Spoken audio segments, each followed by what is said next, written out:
Cocoa cartoon. लता और उसकी सास के बीच किसी न किसी काम को लेकर मतभेद होती रहती थी। एक दिन लता की सास उसको आवाज लगाती है। बहू ओ बहू, मुझे एक गिलास पानी लाकर दे दे, बहुत प्यास लगी है। लता अपनी सास को पानी लाकर दे देती है। मां जी, और कुछ चाहिए आपको? अरे नहीं बहू, और कुछ नहीं चाहिए, तू जा घर का दूसरा काम कर ले, मुझे बस पानी चाहिए था। उसके बाद लता की सास लता को दोबारा बुलाती है। अरे ओ लता, जरा खीर तो बना दे, मेरा मीठा खाने को दिल कर रहा है। इसी तरह लता की सास लता को कोई ना कोई काम बताकर लता को रसोई से बाहर नहीं निकलने देती, जिससे लता परेशान होकर खुद से कहती है, कभी चाय कभी पानी तो कभी खीर, हर समय इनको बस खाने को चाहिए, और इसके लिए उन्हें अपने हाथ पैर बिल्कुल नहीं हिलाने, सब कुछ बैठे हुए चाहिए। मैं तो परेशान हो गई हूँ अपनी सास से। सास की जबरदस्ती परेशान करने की आदत से दुखी होकर लता अपने पति रोहन को सारी बात बताती है। रोहन, तुम्हारी माँ की जानबूझकर मुझे परेशान करने वाली फरमाइश से मैं बहुत दुखी हो गई हूँ। माँ कोई ना कोई काम बताती रहती है, मुझे 1 मिनट आराम भी नहीं करने देती। अरे लता, तुम तो समझदार हो ना। माँ की अब उम्र हो गई है और तुम्हें पता है वो खान की कितनी शौकीन है। वो खुद तो बना नहीं सकती ना, इसलिए तुम्हें बोलती है। तो उन्हें शौक उम्र देखकर रखना चाहिए था ना, पूरा दिन ऐसे ही बैठी रहती है। मजाल है एक गिलास पानी भी हिलकर पी ले, उसमें पूरा दिन कुछ ना कुछ खाती रहती है। इतना खाना पचा कैसे लेती है इस उम्र में? लग रहा है तुम पागल हो गई हो। ये किस तरीके से मेरी माँ के बारे में बोल रही हो? तो मुझे पता नहीं था तुम्हारे मन में मेरी माँ के लिए इतनी नफरत है। मैं उनसे नफरत नहीं करती, बस उनकी हरकतों से परेशान हूँ। लता अपने पति से यह सब बोल ही रही होती है और लता की सास उसके कमरे के पास खड़ी होकर सारी बातें सुन रही थी। अगले दिन रसोई में जाकर लता से बोलती है, सुन बहू, आज ना मेरा कुछ चटपटा खाने का मन कर रहा है, तू कुछ बना दे मेरे लिए। माँ जी बोलिए, क्या खाने का मन कर रहा है आपका? मैं बस अभी बना देती हूँ। ऐसा कर, तू कढ़ी चावल बना दे, और हाँ, जितना मसाला बातों में मिलकर पति को सुनाती है ना, सब्जी में भी उतना मसाला डाला कर खाना स्वादिष्ट बनेगा।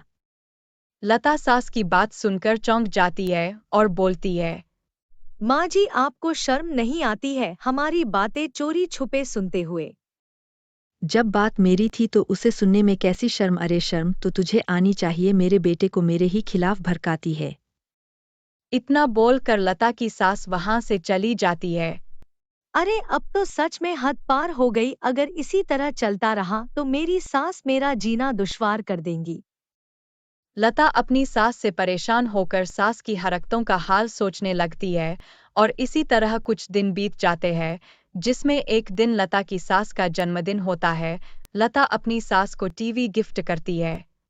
माँ जी, मैं आपके लिए कुछ खास तोहफा लाई हूँ। आपको टीवी देखने का बहुत शौक है ना? मैंने एक नया टीवी लगवा दिया है आपके कमरे में, यही है मेरी तरफ से आपका जन्मदिन का तोहफा।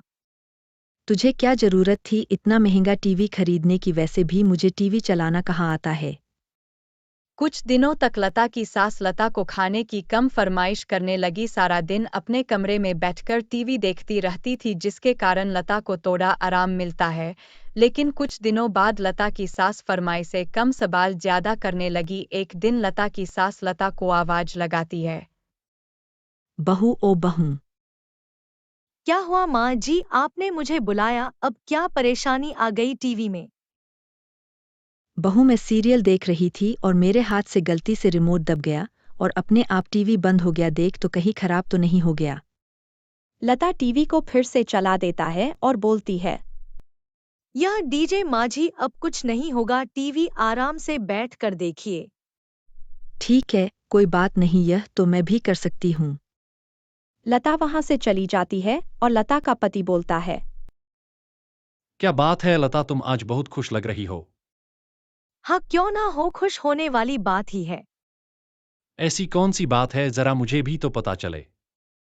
जब से मैंने माँ को टीवी गिफ्ट किया है, तब से मुझे उनकी खान की फरमाइशों से छुटकारा मिल गया है, इसलिए मैंने उन्हें टीवी गिफ्ट में दे दिया था।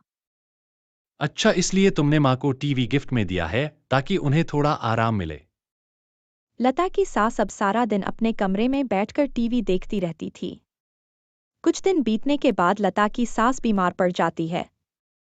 सास की खराब तबीयत देख लता डॉक्टर को बुलाती है। आपकी बॉडी में कोलेस्ट्रॉल ज्यादा है, अगर ऐसे ही यह बढ़ता रहा तो आपकी तबीयत और खराब हो सकती है। तबीयत तो खराब होनी थी डॉक्टर साहब, माँ जी अपने कमरे से बाहर तक नहीं निकलती, बसती है, बस खाना खाती है और बैठकर टीवी देखती है। आपको यह सब बंद करना होगा और फिट रहने के लिए तुम घर का काम भी कर सकती हो।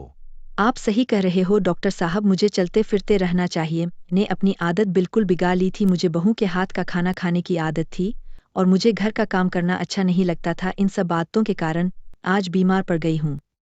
लता की सास को दवा देकर वहां से चला जाता है। लता की सास को अपनी गलती का एहसास हो जाता है और वह लता से बोलती है, बहू आज से मैं भी तुम्हारे साथ रसोई में तुम्हारी मदद करूंगी और घर के काम में भी। माँ जी आप यह सब करेंगे सच में? हाँ, मैं क्यों नहीं कर सकती हूँ। माँ क्यों नहीं, जैसी आपकी मर्जी। लता के इस टीवी वाले आइडिया में लता की प्रॉब्लम सॉल्व कर दी। उसके बाद लता की सास भी उसके साथ मिलकर रसोई और घर के काम में मदद करने लग जाए।